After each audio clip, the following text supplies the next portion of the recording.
여러분 안녕하십니까? 김용삼입니다. 현대사를 공부하다 보면 때로는 참 신이 날 때도 있고 때로는 갑갑할 때도 있고 만감이 교차합니다. 오늘은 우리 역사에서 그야말로 아주 희귀한 사례에 속했던 이 군인 통치 시대를 개막을 한 5.16 이야기를 좀 하고자 합니다. 우리 역사에서 5.16의 의미는 무엇이냐? 그 이전, 그러니까 고려시대에 무인 정권이 붕괴된 게 아마 1270년 무렵인데 1270년 이후에 군인들은 단 한 번도 역사의 전면에 등장한 적이 없습니다. 그런데 1961년이 돼서 박정희 장군의 5.16을 통해서 군 출신들, 흔히 얘기하는 무인들이 역사의 전면에 등장했습니다. 거의 한 800년 만의 일입니다. 그 이전까지는 그야말로 인류 역사에서 이 붓을 잡은 사람들이 권력을 행사한 적이 없거든요. 다른 나라들은 전부 이 칼을 쥔 정복자나 이런 사람들이 자기가 정복을 하고 그리고 왕이 되는 것이 일반적인 사례인데 우리는 희한하게도 조선의 역사를 보면은 고려를 붕괴시키고 조선이 탄생을 할 때는 무인이 역할을 합니다마는 갑자기 그 조선이 시작되면서 무인들은 전부 뒤로 빠지고 이 붓을 잡은 문인들이 통치를 합니다. 이걸 이제 문인 통치라고 그러죠.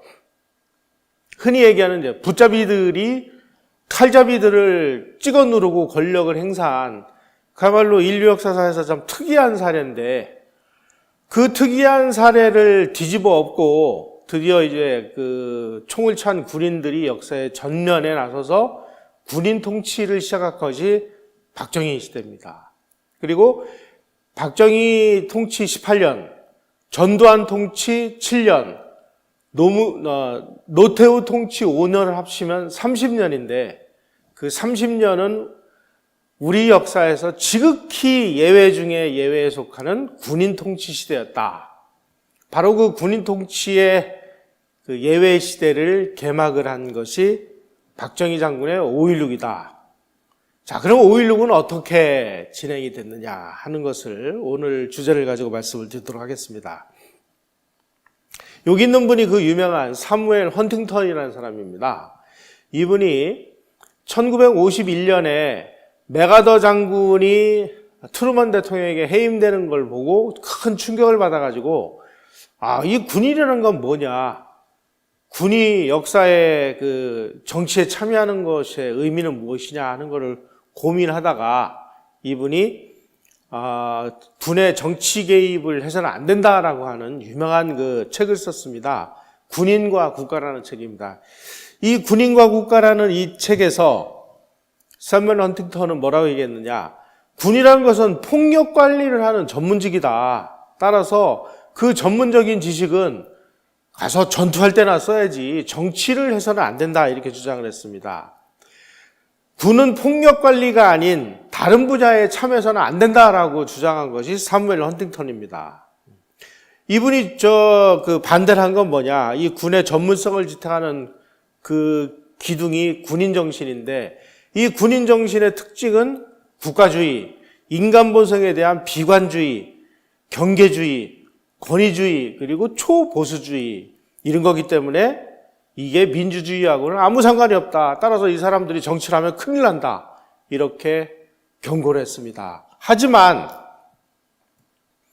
그 후에 인류 역사는 끝없이 군인들의 정치 참여로 이어졌습니다. 특히 제2차 세계대전 이후에 신생국으로 탄생한 아시아, 아프리카, 동남아시아, 중남미 일대에서 자고 일어나면은 쿠데타가 일어났습니다. 헌팅턴이 이걸 보고서 무슨 생각을 했을까요? 좀 섭섭했을라나요? 네. 하여간 이 1950년대, 60년대에 들어서 이 군인들의 정치 참여는 그야말로 일반적인 현상이 됐습니다. 그래서 1960년에 터키에서 쿠데타, 7월에는 콩고, 8월에는 라오스, 10월에는 엘살바도르, 기타 등등등등 엄청난 쿠데타가 일어났습니다. 한국도 예외는 아니었습니다. 이 박정희라는 사람은 어느 날 아침에 그냥 느닷없이 쿠데타를 한 게 아니고요. 그 본인의 그 기록에 보면은 아주 오래전부터 자기는 이 혁명을 꿈꿨습니다. 이분이 나중에 5.16에 성공하고 나서 국가와 혁명과 나 이런 책을 썼습니다. 그 책에 보면은 혁명은 이렇게 얘기했습니다. 요체는 적어도 한 국가나 한 민족이 회천의 대업을 수행함으로써 명실상부한 복지사회를 일으키는 것이다. 이런 얘기를 많이 했습니다. 이러한 회천의 대업을 수행하기 위해서 혁명이라는 비상한 과정이 필요하다. 그래서 나는 혁명을 일으켰다. 이렇게 주장을 하죠.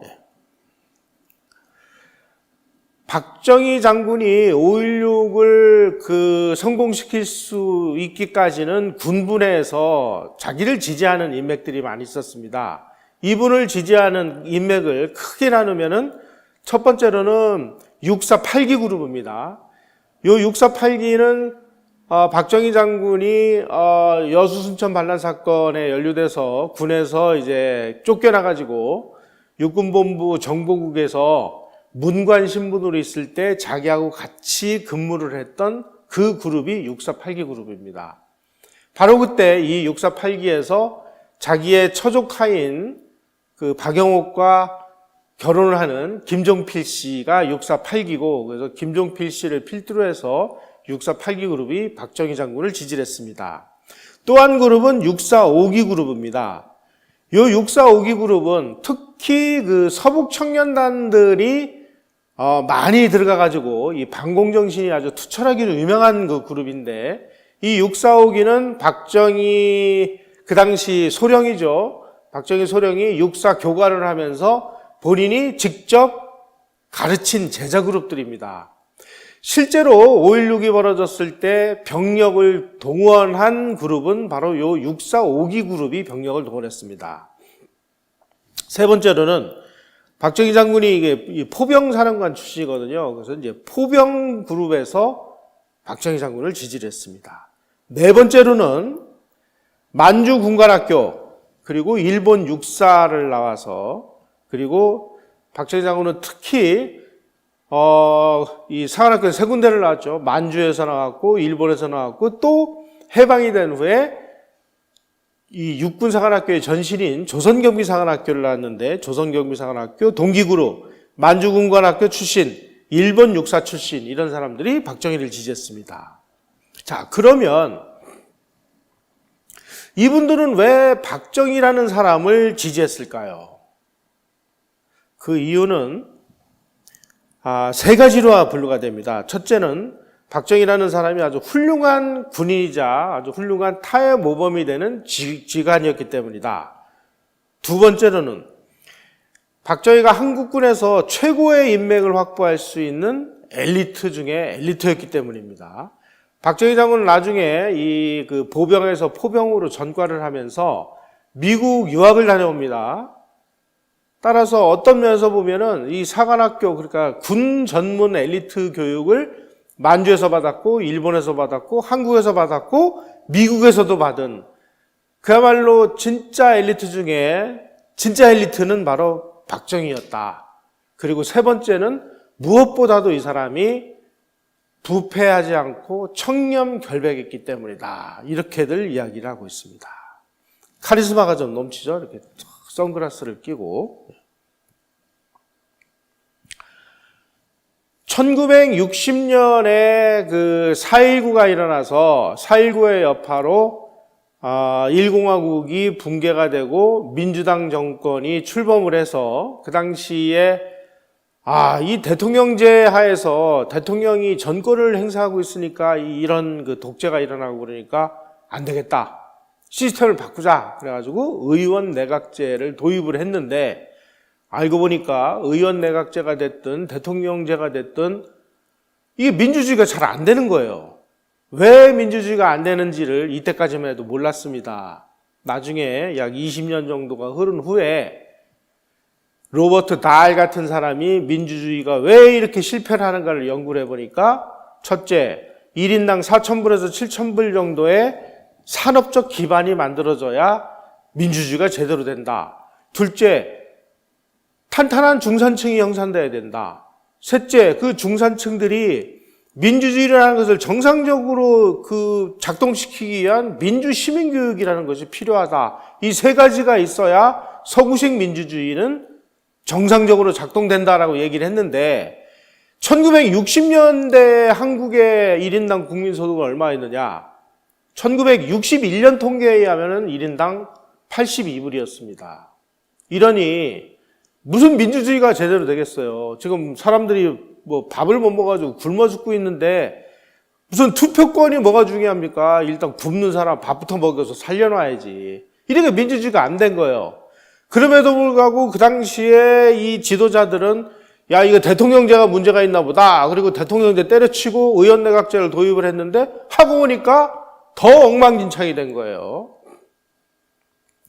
1960년 이 무렵에 미국에서 여러 가지 보고서가 나옵니다. 그 중에 제가 이제 대표적인 그 보고서 하나를 소개해 드리겠습니다. 1961년 3월 달에 팔리 보고서라는 것이 미국 정부의 보고가 됩니다. 작성자는 그 국제협력단 한국지부에서 근무를 하던 휴 팔리라는 사람인데 이 사람이 뭐라고 한국 사회를 진단했느냐? 한국은 병든 사회다. 장면 정부는 아주 무능과 부패로 인해서 더 이상 희망이 없다. 왜냐하면 그 당시에 장면 정부를 지지한 국민들이 전체 유권자의 3.4%밖에 안 됐습니다. 야, 이거 가지고 안 되겠다. 이 정부가 4월을 넘기기 어려울 것이다. 이런 상태를 그냥 방치를 해놓으면 사회주의자나 공산주의자들이 혁명을 일으켜서 한국이 공산화된다. 그러니 공산화되기 전에 빨리 미국 정부가 특명정권대사를 파견해서 뭔가 특단의 조치를 하지 않으면 한국에서 공산혁명이 일어난다. 이 보고서가 1961년 3월 달에 나온 겁니다. 미국 정부만 그런 게 아니고요. 한국에서도 지식인들이나 이 지성인들이 다들 야, 이 장면 정부 리더십 가지고는 안 되겠다. 그래서 이 함석헌 같은 사람이 또 장준하 같은 사람이 그 사상계를 이끌던 사람들인데 야, 이거 장면 정부 가지고 안 되니까 뭔가 국민을 이끌어갈 강력한 리더십을 가진 정치자가 나타나야 된다. 정치 지도자가. 근데 강력한 리더십을 가진 정치 지도자가 민간에 있느냐? 아무리 찾아봐도 없는 거예요. 그럼 어떻게? 특단의 뭔가가 필요한 상황이 됐었죠. 이 자유민주적인 지식인들이라고 하는 사람일수록 자유민주주의의 국가 건설을 위해서 젊고 혁명적인 지도자, 이건 뭐 군대에서밖에 나오는 거 아니냐. 그래서 장준하 같은 사람은 5.16이 일어났을 때 쌍수를 들어서 5.16을 반겼습니다. 특히 이 함석헌이라는 사람은 나중에 박정희 정부하고는 거의 뭐 원수지간이 돼서 뭐 굉장히 그 탄압을 많이 당했다라고 주장을 하는데 이분이 뭐 사상계에다가 뭐라고 그 기고를 했느냐. 5.16이 나기 직전에 이렇게 썼습니다. 또다시 혁명을 해야지. 혁명밖에 다른 길이 없다. 뱃속에 병이 들었으면 하다가 죽는다 하더라도 배를 가르고 수술을 해야지 그 밖에 무슨 방법이 있겠느냐. 혁명은 누가 합니까? 그 당시에. 시민들이 혁명 일으켜가지고 민주당 정권을 세웠는데 이렇게 엉망진창이니까 시민들은 안 된다. 그러면 방법은 뭐예요? 군사혁명밖에 없다. 이런 얘기를 간접적으로 한 겁니다. 바로 이 분이 그 사상계의 그 발행인인 장준하라는 사람인데 이분도 5.16을 쌍수를 들어서 환영을 해요. 뭐 그야말로 정말 있는 그 용어를 다동원해서 5.16은 이건 정말 국가를 살리기 위한 결단이다. 이렇게 얘기하는데 나중에 이 사람들이 다 박정희하고 정적으로 돌아서죠. 왜 정적으로 돌아설까요? 이게 쿠데타를 해가지고 자기네들에게도 뭐 한 자리 줄 줄 알고 잔뜩 기대를 했는데, 군사정부에서 당신들처럼 말만 많은 사람도 우리 필요 없어. 전부 테크노크라트, 기술자, 엔지니어, 이런 사람들을 죽용을 했어요. 그러다 보니까 이 사람들이 전부 박정희의 반대 세력이 돌아서가지고, 뭐, 나중에 뭐 민주화 세력이니 뭐니 이제 이런 쪽으로 돌아서는데, 어쨌든 하여간 장준하도 사상계 잡지를 통해서 아주 이 강력한 지도력을 가진 지도자의 등장을 아주 기대를 했습니다.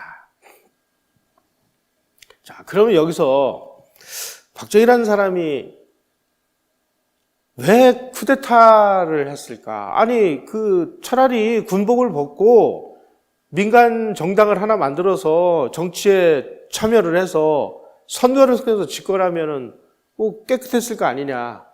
그런데 박정희 장군도 그런 구상을 안 했던 건 아니에요. 박정희 장군의 쿠데타를 할 때 이 5.16을 이 전체를 소위 말하는 기획을 한 사람이 나중에 감사원장을 하는 이석재 씨인데, 그 이석재 씨의 회고록을 읽어보면은, 아니 우리가 바보냐? 이거 분명히 나중에 문제가 될 거다 이게. 그렇지만 지금 상황에서 우리가 옷을 벗고 나가서 박정희 장군 전역을 하고 우리도 다 전역을 해서 나가가지고 정치에 참여를 해서 저 기성정당을 우리가 선거를 통해서 이길 수 있느냐. 두 번째, 선거를 치를 수 있는 돈이 있느냐. 이거 안 된다. 그런데 지금 나라는 뭐 망해가는 게 눈으로 뻔히 보이는데 그럼 우리는 어떻게 해야 되느냐. 방법이 없지 않느냐. 총칼 가지고 권력을 뒤집어 엎는다. 이 방법밖에 더 있겠느냐. 이렇게 된 겁니다. 결국은 이런 식으로 소위 말하는 합헌적인 정부를 무력으로 뒤엎고 그리고 등장을 한 이 세력이 그야말로 역사의 심판을 지금까지 받고 있죠.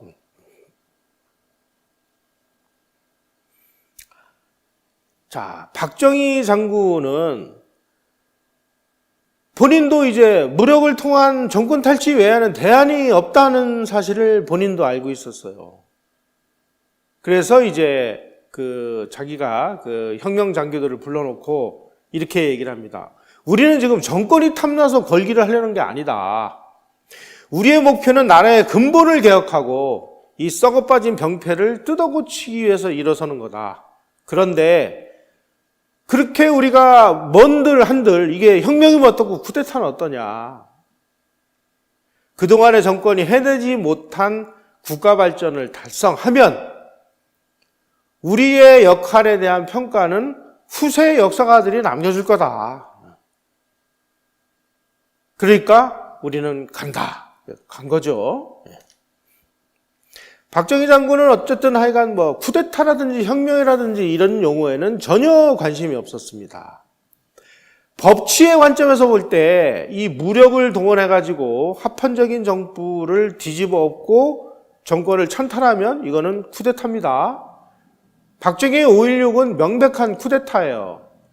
쿠데타에 의해서 권력을 잡고 그리고 나라의 근본을 개혁해서 나중에는 정말 쿠데타 이전과 쿠데타 이후에 박정희가 만든 이 3공화국, 4공화국은 비교할 수 없을 정도로 아주 대한민국을 근대화의 반열에 올라놨기 때문에 그것이 결과적으로 혁명인 거죠. 따라서 박정희 장군의 집권은 쿠데타로 권력을 잡고 국가를 정말 환골탈태를 시켜서 혁명적인 전환을 이뤄낸 혁명가다. 이렇게 우리는 정의를 할 수 있습니다. 한마디로 쿠데타니 혁명이니 하는 용어를 따지는 자들은 그저 몽상에서는 이상론자나 배부른 자들의 언어의 유의다. 우리는 그런 거 고민할 시간에 일을 하자. 이렇게 주장을 했습니다. 박정희가 자신의 군사혁명을 이렇게 취지를 정리를 했습니다. 군사혁명은 결코 민주주의의 파괴가 아니다. 오히려 한국 민주주의의 구명 작업이요, 병든 민주정치에 대한 임상수술이다. 손을 깨끗이 소독한 다음에 썩은 것을 도려내는 인술의 마음씨로 군사혁명을 일으킨 것이다. 의사는 환자가 회복기에 들어서면 집으로 돌려보내 스스로 정향하도록 하듯이 우리 혁명군도 나라가 정상이 되면은 우리는 민정복귀를 약속한다. 나중에 이 약속은 안 지켜졌습니다. 왜냐하면 가만히 보니까 민간들에게 정권을 넘겨주면 또다시 옛날로 돌아가거든요. 아, 이거 안 되겠다. 우리가 너무 순진했구나. 일단 나라부터 살려놓고 보자. 그래서 민정복귀를 거부를 하고 본인이 직접 옷을 벗고 나서서 선거에 뛰어들어가지고 민주공화당을 만들어서 집권을 하죠. 아까 박정희 장군이 오래전부터 이 군사혁명을 준비했다라고 말씀을 드렸는데, 실질적으로 박정희 장군이 쿠데타를 일으키려고 마음먹은 것이 1960년 3월이었습니다.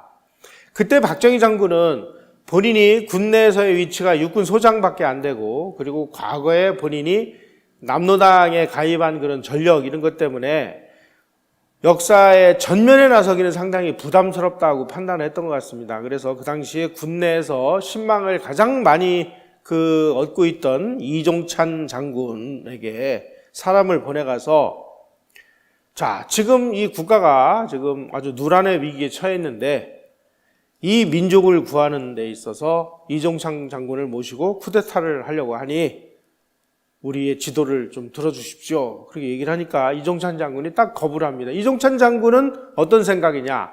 아까 제가 말씀드린 대로 사무엘 헌팅턴이 한 그런 유형의 사람이었습니다. 군이 정치에 개입해서는 안 된다는 아주 원칙과 철학을 가지고 있던 분이에요. 그래서 이종찬 장군이 거부를 해요. 군이 정치에 개입해서는 안 된다는 것이 동서고금의 역사에서 확인된 원칙이요. 사무엘 헌팅턴하고 똑같은 얘기를 한 겁니다.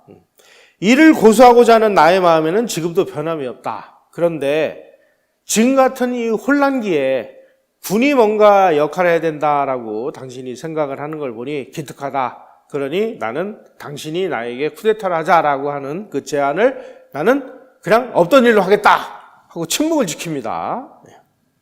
그래서 군에서 가장 신망이 두터운 이종찬 장군을 앞세워서 거사를 하려고 했던 박정희 장군의 계획은 실패로 끝나고 맙니다.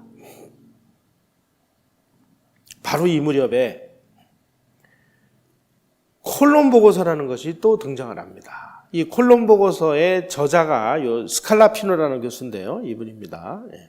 한국 현대사를 전공한 이분인데, 1960년 1월 사상계에 느닷없이 이 콜론 보고서라는 것이 게재가 됐습니다. 콜론 보고서는 핵심 내용은 뭐냐? 조만간 한국에서 쿠데타가 일어날 것은 불을 보듯 뻔한 사실인데, 그런데 아무리 봐도 지금 군 안에 뭔가 이 신망을 가진 리더십을 가진 군사 지도자가 없는 것 같다. 그러니까 한국에서는 쿠데타가 일어나긴 일어날 것 같은데 아마 좀 기다려야 될 것 같다. 이런 식으로 아주 염장지르는 그런 내용이었습니다. 이걸 보고 한국의 젊은 청년 장교들이 뚜껑이 다 열린 거예요. 아니, 우리를 이렇게 무시해? 이거 봐. 이제 이렇게 된 거예요. 그런데 나중에 밝혀진 바에 의하면은 이 콜론 보고서가 사상계라는 잡지에 게재가 된 거는 완전히 미국의 공작이었습니다. 그래서 우리 군이 어떤 생각을 가지고 있는지 한번 떠보기 위해서 한국에서는 다른 나라는 지금 중남미, 과테말라, 콜롬비아, 에콰도르, 엘살바도르 다 쿠데타 일어나고 동남아에서 다 일어나고 인도네시아에서 일어나 어디에서 일어나 아프리카에서 일어나는데 한국은 지금 보니까 인물이 없어서 니네들은 쿠데타하기 틀렸다. 이런 식으로 이제 염장을 지르는 내용이 사상계에 실린 거예요. 나중에 알고 보니까요, 이 사상계라는 잡지가 전부 미국이 제공하는 정보를 실는 잡지였습니다. 그리고 사상계를 발행하는 데 따르는 발간 비용, 심지어 종이가 이런 것까지 다 미국이 대줬습니다. 그리고 야, 이 콜럼버스에게 재밌는 거 있나 한번 실어봐 하고 슬쩍 던져줬어요. 이걸 실으니까 군부에서 이제 벌컥 들고 일어나가지고 5.16이 터진 거예요. 어떤 면에서 보면 미국이 쿠데타를 부추겼을 수도 있습니다. 특히 장면 총리는 취임 몇 달 후에 실시한 여론조사에서 3.7%가 장면 정부를 지지했어요. 이런 상황에서 장면 총리가 무슨 선언을 했느냐? 군을 처음에는 20만 명을 줄이겠다라고 얘기했습니다. 그러니 군부가 이제 완전히 이제 들고 일어난 거죠. 가지고 막 군이 이제 심상치 않은 분위기가 가니까 10만 명만 줄일게 이렇게 된 거예요. 10만 명 감군설이 나왔습니다. 문제는 이 10만 명 안에 이 군수레부가 5월 말에 전역시킬 예정인 그 장교 명단 153명 중에 전부 이 개혁파 장교들, 소위 말하는 군 내에서 신망이 두터운 이 개혁파 장교들만 전부 숙청을 하는 이 명단이 알려진 거예요. 자, 이렇게 되니까 박정희를 지지하는 이 청년 장교들이 다 들고 일어났습니다. 어떤 면에서 장면 정부가 이 10만 명 감군을 한 것이 5.16을 부르는 뭐 그런 역할도 했다고 봐야 될 것 같습니다. 그래서 첫 번째 최초의 거사일은 1961년 4월 19일 날 4.19 일주기 때 시위가 일어나면 군인이 이제 시위를 진압하도록 그렇게 작전 계획이 짜여져 있었는데 이때 우리가 가서 쿠데타를 일으키자. 근데 4.19 날 아무 일도 없었어요. 그러다 보니까 군이 출동할 명분이 없잖아요. 그래서 첫째 거사가 실패를 했습니다. 두 번째 거사는 5월 12일이었어요. 그런데 5월 12일 날 사전 정보가 누설이 되는 바람에 이것도 실패를 했습니다. 이 무렵에 미 CIA는 박정희가 쿠데타를 일으킨다라고 하는 아주 정확한 정보를 입수하고 있었습니다. 그 주인공이 누구냐? 이 사람이 제임스 하우스만이라는 사람인데 미 8군 사령관의 고문이었습니다. 이분이 한국 육군의 아버지라고 불리는 사람인데 이 사람이 1961년 3월 1일 날 박정희의 쿠데타와 관련된 아주 결정적인 증거와 물증을 확보해서 미 8군 사령부에 지금 박정희가 쿠데타를 준비하고 있습니다. 물증은 이겁니다. 물증까지 제출했습니다. 나중에 알려진 바에 의하면은 박정희가 쿠데타를 일으키려고 한다라고 하는 그 결정적인 정보를 CIA에다 제공한 사람은 그 당시에 육군 참모 차장인 김형일이라는 바로 이 사람입니다. 이 사람은 박정희 장군이 과거에 그 남로당 그 전력도 있는 데다가 이런 사람이 이거 쿠데타를 한다니까 이거 혹시 뭐 문제가 있는 거 아니냐 해가지고 CIA에다가 제보를 한 겁니다. 그래서 이제 미군은 이 사실을 3월 1일 날 정확하게 알고 있었습니다. 그래서 미 CIA 지부는 이때서부터 이 한국군 동향을 예의주시를 하고 있었습니다. 그리고 4월 21일 날 본국정부에다가 다음과 같이 보고를 했어요. 이군 부사령관 박정희 소장은 현 시점에서 한국 정부를 전복시키려는 두 건의 쿠데타 중 하나의 주동자이며 다른 하나는 이범석이 주도하고 있다. 거사 계획이 육군본부로부터 사단장에 이르기까지 거론되고 있으며 군사 쿠데타 발생 가능성이 확실하게 존재한다. 아니, 확실하게 존재하면 이 쿠데타를 막아야 되겠다라고 판단을 했으면 먼 일을 벌렸겠죠. 근데 그냥 동향만 주시를 한 거예요. 이건 뭐냐? 미국도 지금 이 상황대로는 안 되겠다.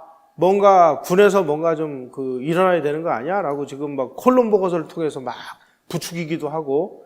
그래서 보니까 박정희가 칼을 딱 빼들고 뭔가를 하려고 하니까 그냥 지켜만 본 거예요. 여기서 더 웃기는 인물은 그 당시 육군참모총장인 장도영 씨입니다. 이 장도영 씨는요, 박정희가 사전에 우리 이렇게 그 5.16을 하고 그러니 각하도 그 우리의 혁명에 좀 동참해 주십시오 라고 모든 정보를 다 제공했습니다. 그럼에도 불구하고 양다리를 걸친 거예요. 하여간 이 장도영의 양다리 걸치기는 정말 유명합니다. 5월 15일 날 밤에 실제로 박정희가 이제 군을 이끌고 혁명군이 노량진에서 한강 다리를 건너오려고 그럴 때 헌병단을 보내가지고 이 헌병단이 그 혁명군이 다리를 못 건너도록 계속 사격을 한 것도 장도영의 지시였어요. 그래서 아주 극도의 혼란을 야기한 사람은 장도영이에요. 아니, 본인도 박정희로부터 5.16 우리 일으킬 테니까 각하도 참여해 주십시오 그랬는데 시인도 부인도 하지 않고, 그리고 장도영이가 장면 총리한테 불러가가지고 미국 정부가 이제 장면 총리한테 아니 지금 쿠데타 움직임이 일어나고 있는데 지금 당신들 지금 뭐 하는 거예요? 이렇게 얘기하니까 장면 총리가 깜짝 놀라서 그래요? 육군 참모총장을 부릅니다. 장도영 씨 같은 장씨니까 좀 친했던가 봐요. 불러가지고 아니 지금 이러이러한 얘기들이 돌고 있는데 지금 어떻게 된 거예요? 그러니까 그런 거 염려하지 마십시오. 제가 나서 처리하고 있습니다. 이런 식으로 얘기한 거예요. 박정희의 쿠데타 계획을 계획 단계에서부터 장도영 총장에게 혁명의 마스터 플랜을 수차례 설명을 했고, 그리고 결정적인 증거까지 다 제출했음에도 불구하고 의사 표시, 그러니까 내가 참여하겠다 말겠다 이런 얘기는 안 하고 그냥 좀 더 두고 봅시다 이런 얘기만 하다가 실제 5.16이 벌어지니까 그를 진압하기 위해서 진압부대를 보내고, 그리고 나서 또 장면 총리가 불러가지고 야 이거 지금 쿠데타의 계획이 일어난다는데 어떻게 된 거야? 라고 물으니까 얼버무리다가 실제로 이제 상황이 딱 터지니까 장면 총리 좀 황당했겠죠. 그래가지고 공수특전단이 장면 총리를 체포하기 위해서 그 당시 총리 공간이 문제가 있어가지고 총리 공간을 새로 짓느라고 집이 없어가지고 반도 호텔에 묵고 있었는데 반도 호텔을 급습하기 10분 전에 반도 호텔에서 탈출해가지고 해화동에 있는 수녀원으로 도주를 했습니다.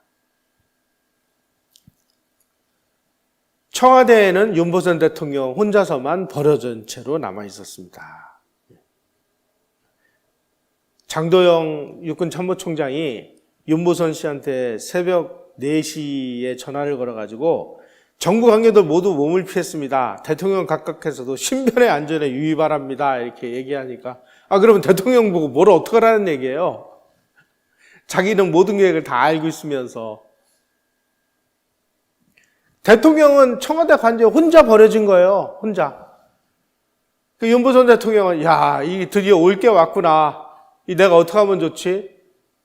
이 쿠데타를 진압을 하면은 내란이 벌어질 건데 어떻게 하면 좋으냐? 그러다가 쿠데타를 승인하기로 마음을 먹습니다. 이 장도영에게 그 전화를 받은 그 순간부터.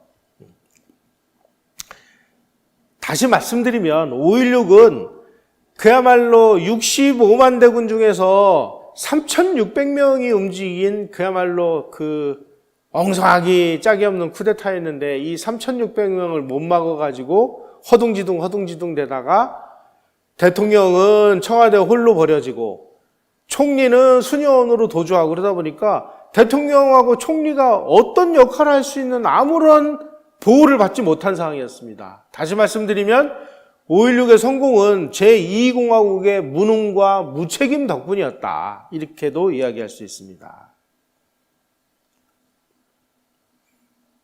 자, 이렇게 되니까 지금 본국 정부에서는 쿠데타가 움직인다는 정보도 다 알고 있고, 그리고 CIA를 통해서 그 관찰을 하고 있는 상황에서 5.16이 터지니까 이제 관망을 하고 나선 겁니다. 그런데 그 본국 정부의 뜻은 전혀 모른 채 이 주한미군 사령관, 그 당시 그 사령관이 맥그루더라는 사람인데, 이 사람 입장에서 보면 쿠데타군이 움직인 거는, 아니 이 한국군에 대한 작전지휘 통제권은 자기가 가지고 있는데 감히 나의 그 허가도 받지 않고 이것들이 쿠데타를 일으켜? 이 자식들 봐 이거 이제 이렇게 된 거예요. 그래가지고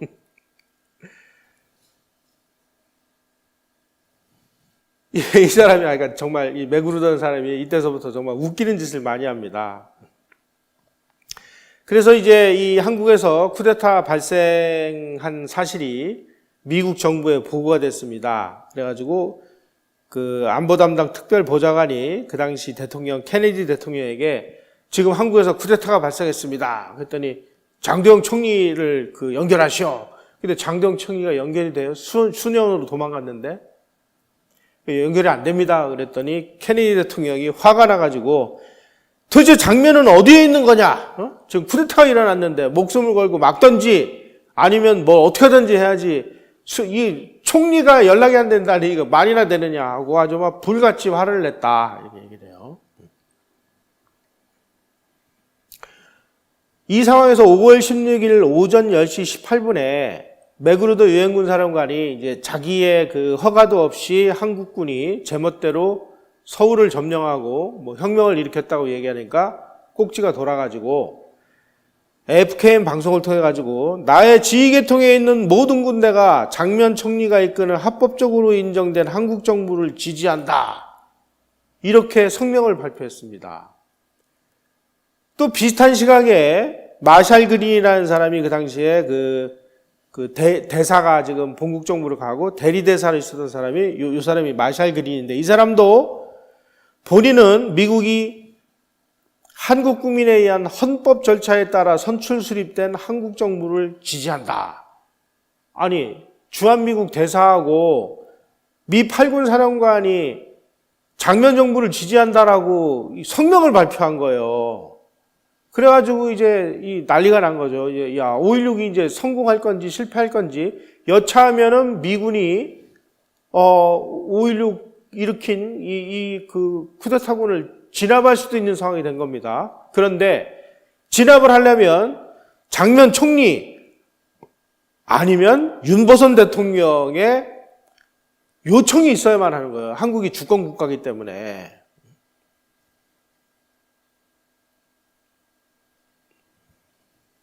그런데 장면 총리는 어디로 갔는지 지금 그 당시는 나중에 역사 기록에 의해서 이 사람이 수년으로 도망갔다라는 게 밝혀졌지, 그 시절만 해도 아니 총리가 지금 어디 가가지고 연락이 두절되니까 어떻게 됐는지 연락도 안 되고, 윤보선 대통령만 남았는데 윤보선 대통령은 쿠데타 진압을 반대하고, 이런 상황이 되니까 미국 정부가 아니 지금 우리의 속마음은 그냥 쿠데타 일으킨 사람들이 잘 되면 그냥 나중에 그냥 우리는 묵인하면 되는 건데, 갑자기 눈치코치도 없이 이 미 8군 사령관하고 주한 미국 대리대사가 아니 우리는 장면 정부를 지지한다라는 성명을 발표하니까 노발대발해가지고 바로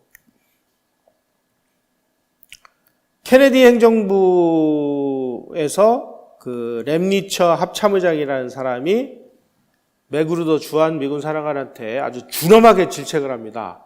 아니 지금 당신 뭐 하는 거야? 정부에서 어떤 훈령도 없이 왜 네 멋대로 짓거려? 이제 이렇게 경고를 한 겁니다. 이렇게 경고를 했어요. 백악관 회의에서 귀하의 성명은 한국의 내정에 심각하게 개입하지 않으면서도 나갈 수 있는 한도 내에서 가장 멀리 나간 것이다. 당신 앞으로 입 조심해. 가만히 있어. 이제 이렇게 된 거예요. 이때 원주에 1군 사령부가 있었습니다. 1군 사령부에 이제 실병력이 가장 많아요. 근데 이할림 장군은 5.16 쿠데타에 반대하는 입장이었습니다. 그래서 이제 진압을 하려고 부대를 출동시키려면은 국군 통수권자가 명령을 내려줘야만 그 진압을 할 거 아니에요. 그래서 이제 딱 그 출동 대기 상태에 들어가서 장면 총리한테 연락을 했는데 장면 총리가 어디로 갔는지 연락도 안 돼. 윤보선 대통령한테 연락을 하려고 했더니 윤보선 대통령이 사람을 보내가지고 쿠데타 진압하지 마라. 진압을 하면은 내전이 벌어진다. 이렇게 됐습니다. 그래서 이알림 장군이 토벌군을 출동을 못 시켰어요. 이런 면에서 보면 아까 제가 말씀드린 그 5.16의 그 성공은 제2공화국의 무능과 뭐 이런 거 덕분이다 그랬는데 윤보선 대통령의 결단 때문에 아마 5.16이 성공했을지도 모릅니다. 만약에 윤보선이 자, 이알렘 장군 저 1군 병력 동원해가지고 쿠데타군 저거 진압해 그랬으면 아니 뭐 혁명군이라고 해봐야 3,600명밖에 안 되니까 아주 일거에 진압을 했을 텐데 그 당시에 윤보선 대통령이 5.16을 이거는 계엄령을 선포하거나 혁명군 제거를 어떤 과격한 행위를 하면 내전이 벌어지는데 내전이 벌어지면 북한 존립만 하는 거 아니냐. 그러니 나는 그 쿠데타를 진압하는데 반대한다. 일군 사령부는 군대 움직이지 마 이렇게 얘기했는데 누가 움직이겠어요. 어떤 면에서 보면 1등 공신은 윤보선 대통령이었다. 이분도 나중에 박정희 장군하고 완전히 그 원수 정적지간이 되죠. 자, 쿠데타가 성공한 후에도 장면 총리는 계속 3일 동안 양다리를 걸칩니다. 하하, 참.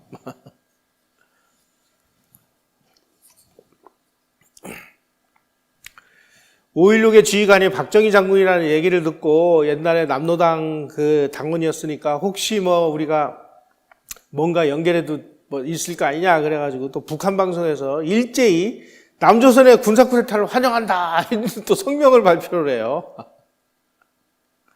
이 과정에서 박정희 장군이 남로당에 가입을 한 것은 사실이지만 누구보다도 투철한 반공주의자고 박정희 장군이야말로 이 나라를 구할 수 있는 진짜 지도자다라는 이야기를 가지고 미군들을 설득한 사람이 누구냐? 바로 이 김정렬이라는 사람입니다. 1공화국 시절에 이 김정렬 장군은 이승만 정부에서 국방부 장관을 지냈고요. 그리고 일본 육군사관학교의 박정희 장군의 선배기도 하고 그래서 누구보다도 이 박정희 장군이 가지고 있는 이 애국심과 이 개혁의지 이런 것들을 훤히 알고 있는 분이 바로 이 김정렬 장군이었습니다. 이 김정렬 장군이 미군 지휘부 그리고 주한미국 대사 이런 사람들을 만나가지고 박정희 장군에 대한 사상 문제는 내가 책임진다. 정말 믿을 수 있는 사람이다. 라고 설득을 한 게 바로 이분입니다. 따라서 5.16의 성공 과정에서 배후에서 가장 결정적인 역할을 하는 사람은 김정렬 장군입니다.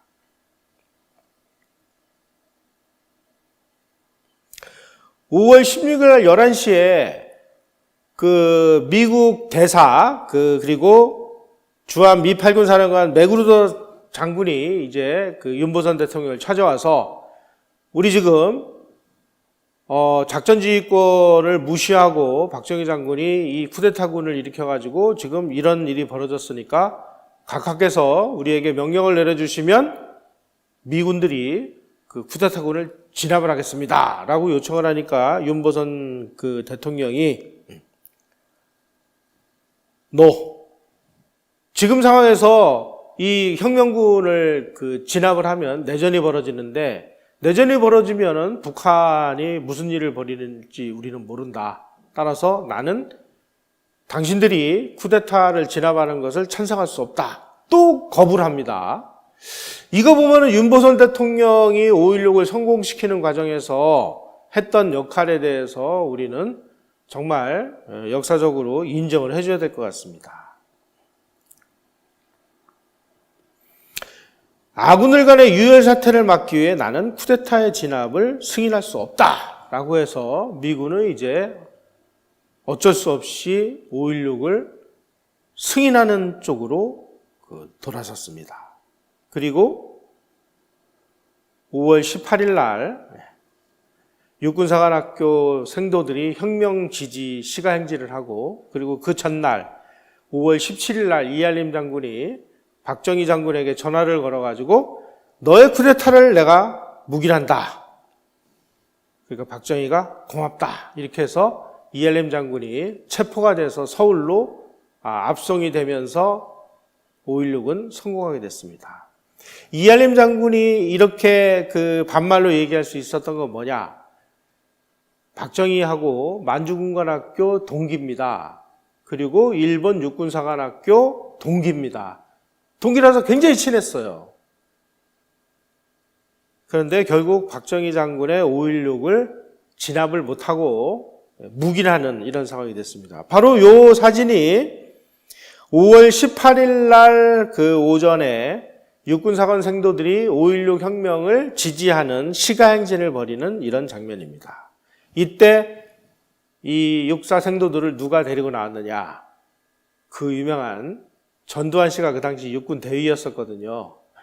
전두환 씨가 육군사관학교를 찾아가서 이 생도들을 데리고 나와서 그래서 전두환 장군이 5.16 때서부터 박정희 장군의 아주 총애를 받아가지고 그런 관계가 맺어집니다. 그리고 장도영이가 그 당시까지 그 양다리를 걸치고 있던 이 장도영 씨가 혁명위원회 의장직을 수락을 함으로 인해서 드디어 이제 5.16은 성공 단계에 들어섰습니다. 수녀원에서 이제 은신 중이던 장면 총리가 윤보선 대통령의 라디오를 통해서 군은 당신의 신변을 보증하겠다고 얘기를 했으니까 총리는 빨리 나와서 죽든 살든 하여간 이 난국을 수습해 주기 바란다라고 라디오 방송을 했어요. 그러니까 그 라디오 방송을 듣고 해화동 수녀원에 숨어있던 장면 총리가 저거 무려 미국인 보좌역 도널드 위테커라는 사람이 얼마나 무서운지 또 미국 사람을 데리고 나타난 거예요. 중앙청에 나타나가지고 국무회의에서 문장 최후의 국무회의를 주재해서 5월 16일 날 선포된 계엄령을 추인을 하고, 그리고 법적 절차에 의해서 자기의 그 권한을 혁명정부에다가 이양을 하고, 그리고 사임서를 쓰고 퇴임을 했습니다. 이로써 1960년 8월 8일 날 출범을 한 민주당 정부가 9개월 1일 만에 붕괴가 돼서 역사의 뒤안길로 사라졌습니다. 이분이 나중에 본인이 그 회고록을 냈어요. 회고록에 뭐라고 써 있느냐? 5월 18일 날 내가 사임을 하게 된 직접적인 동기는 윤보선 대통령이 혁명을 추인했기 때문이다. 윤보선 대통령이 쿠데타를 지지하는 태도를 처음에는 몰랐는데 17일경에 미국 대사관으로부터 윤 씨의 태도에 대한 연락을 받았다. 우리가 쿠데타군을 진압을 할 테니까 윤보선 대통령이 승인을 해 주십시오 라고 얘기를 했는데 윤보선 대통령이 거부를 하더라. 아니, 자기는 도망가서 수녀원에 있으면서 윤보선 대통령을 비난을 하는 이런 식의 내용을 거기다 쓴 거예요. 그러면 자기는 왜 도망갔어요? 죽든 살든 자기가 거기 버티고 서서 일군 사령관 쿠데타 진압을 해 하고 뭘 하든지. 아니, 자기는 수녀원에 도망가가지고 4월 동안 연락을 끊고 숨어 있으면서 윤보선 대통령이 뭘 했느니 이런 식의 비난을 하는 거는 이건 사나이답지 못한 일이죠. 그 당시에 미 8군 사령관이었던 맥그루더는 또 뭐라고 얘기했느냐? 장면 총리는 용기가 없다. 어떤 분야에서도 전반적인 지지를 받지 못하고 있다. 서울 정부 내외의 유력한 사람들 모두가 쿠데타 계획을 알고 있었으며 최소한 이를 반대하지 않았다. 그런데 어느 누구 하나 모두가 다 아는 쿠데타를 이거 하나를 못 막아가지고 이 지경을 만드느냐, 이런 식으로 아주 이 장면 총리의 리더십을 아주 혹독하게 비판을 했습니다. 자, 이렇게 그 미 군부는 3월 1일부터 박정희 장군이 쿠데타를 일으킨다는 사실을 다 알고 있으면서 계속 지켜만 보다가 5.16이 성공을 하니까 그래도 지켜만 보다가 5월 말이 돼가지고 5.16의 성공을 슬그머니 인정을 하고 나섰습니다. 미국 정부가 5월 말에 특별국가정보판단서라는 걸 내가지고 5.16은 성공했습니다. 그러니 우리는 묵인할 수밖에 없습니다. 이렇게 해서 5.16을 묵인하고 나왔습니다. 그리고 6월 9일 날 혁명정부가 혁명공약을 발표를 했는데 그 혁명공약을 수락을 한다라는 것을 6월 9일 날 발표를 합니다. 자, 이 5.16의 과정을 지켜보면 저는 이런 생각이 듭니다. 그 당시에 군부에서 아까 제가 그 말씀을 드렸죠. 이범석이 움직이고 있고 박정희가 움직이고 있다. 그런데 역사에는 아직도 정확하게 밝혀진 건 아닙니다. 그 외에 몇 사람이 더 쿠데타 계획을 진행하고 있었어요. 그러니까 만약에 그 당시에 박정희 장군이 5.16을 일으키지 않았으면 이범석 장군이 일으켰건 누가 일으켰건 누군가는 5.16을 또 일으켰습니다. 다시 말씀드리면 그 시기에 대한민국은 5.16이라는 이 군사변란과 같은 이 소위 말하는 이 특단의 조치가 내려지지 않으면 국가 자체가 아주 심각한 위기에 처해 있었다는 사실입니다. 아까 말씀드렸듯이 콜론 보고서라든지 이런 것들이 이거 그냥 놔두면 이 공산 세력들이 그 혁명을 일으켜서 한국이 공산화 될지 모르니까 무슨 특단의 조치를 지금 취해야 되는 거 아니냐라는 보고서가 나올 정도로 한국은 위태로운 상황이었다. 그때와 지금과를 비교해 보면 여러분들은 어떻게 생각을 하십니까? 저는 오히려 지금이 더 위험한 시대가 아닌가 싶은데 과연 우리 군에 진짜 이런 진짜 용기를 가진 리더십을 가진 그런 지휘관이 있느냐 하는 부분에 관해서는 저는 여전히 좀 의문부입니다. 이럴 때 진짜 박정희라는 사람같이 자기의 목숨을 담보로 혁명을 일으켜서 나라를 구하는 그런 지도자는 이 시대에는 발견할 수 없는 걸까요? 이런 모습을 보면서 우리가 5.16이라는 것을 그리워해야 되는 이런 상황이 됐구나 하는 참 서글픈 생각과 함께 진정한 정권을 되찾을 수 있는 세력은 정말 요원한 건지